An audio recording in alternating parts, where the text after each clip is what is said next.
গত কয়েক বছর ধরে জামাতের রাজনীতি যদি আমরা দেখি তাহলে দেখব যে নানামুখী আলোচনা আছে, সমালোচনা আছে, বিতর্ক আছে। কিন্তু এর মধ্যে জামাতের আমির ডাক্তার শফিকুর রহমান আমরা যেটা দেখছি যে গত অনেকগুলি বছর ধরে তিনি এক ধরনের ইতিবাচক রাজনীতির কথা বলছেন এবং অনেকটা একা একাই আমি শুরুর দিকে যেটা দেখেছি যে পুরো বাংলাদেশটা তিনি নানা রকম বিপর্যয়ের মধ্যে এবং নানা বাধার মধ্যেও ঘুরে বেড়ানোর চেষ্টা করেছেন।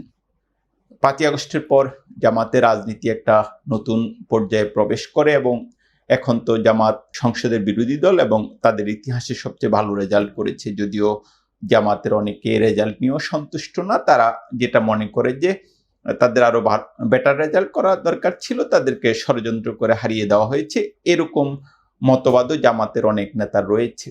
এবং ক্রমশ জামাত একটা বড় দলে পরিণত হচ্ছে, কিন্তু এর মধ্যে জামাতের বেশ কিছু ঘাটতি বা এমন কিছু দৃশ্যপট আমরা দেখছি যেটা আসলে জামাতে আগে কখনো দেখা যায়নি। যেমন আমরা গত নির্বাচনে দেখেছি যে দু একটা আসনে জামাতের যে কেন্দ্রীয় নেতৃত্ব তার সিদ্ধান্ত স্থানীয় জামাত মেনে নেয়নি এবং আমি ঠিক নিশ্চিত করে বলতে পারছি না, খুব সম্ভবত জামাতের ইতিহাসে সর্বপ্রথম এবারই বিদ্রোহী প্রার্থীও দেখা গেছে। আমরা এইসব নজিরবিহীন ঘটনার পরও আমরা যেটা দেখছিলাম, জামাতের আমির এক ধরনের ইতিবাচক রাজনীতির কথা বলে আসছেন এবং নানা ক্ষেত্রে তার সমালোচনার পরেও তিনি যেটা দেখা গেছে যে যারা সমালোচক তাদের সাথে পরবর্তীতে কথাবার্তা বলেছেন এবং অনেক সমালোচকের সঙ্গেও আমি তার সুসম্পর্ক দেখি।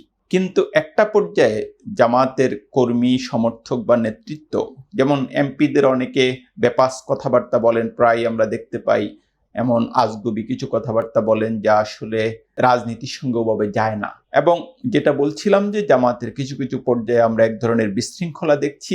এর সর্বশেষ নমুনা দেখা গেল আজ সকালে। এমনিতেই এই দিনটা ঘিরে এক ধরনের উত্তেজনা রয়েছে। আওয়ামী লীগের প্রতিষ্ঠাবার্ষিকীর এই দিনে আওয়ামী লীগ সারা দেশে কোনো কর্মসূচি পালন করতে পারে কিংবা সহিংসতা করতে পারে এমন আলোচনা রয়েছে বা ছিল।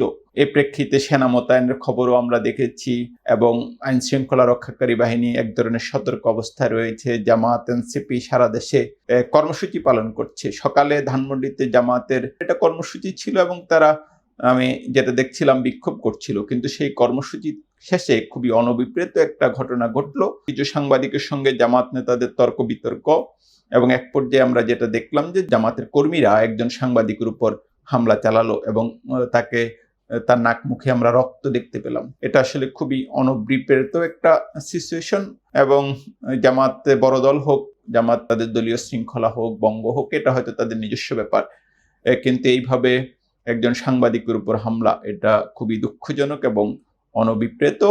আমি মনে করি জামাতের উচিত এই সংশ্লিষ্ট কর্মীদের বিরুদ্ধে আইনি এবং সাংগঠনিক ব্যবস্থা নেওয়া এবং এ ধরনের ঘটনার যেন পুনরাবৃত্তি না ঘটে সেটা নিশ্চিত করা। এবং যেটা আমি সোশ্যাল মিডিয়াতেও আমরা অনেকেই দেখছি যে জামাতের অনেক নেতাকর্মীকে অসহিষ্ণু মনে হয়, তারা যেসব মন্তব্য করেন সেটা ঠিক মানবিকতা বা মানবাধিকারের পক্ষে সামঞ্জস্যপূর্ণ নয়।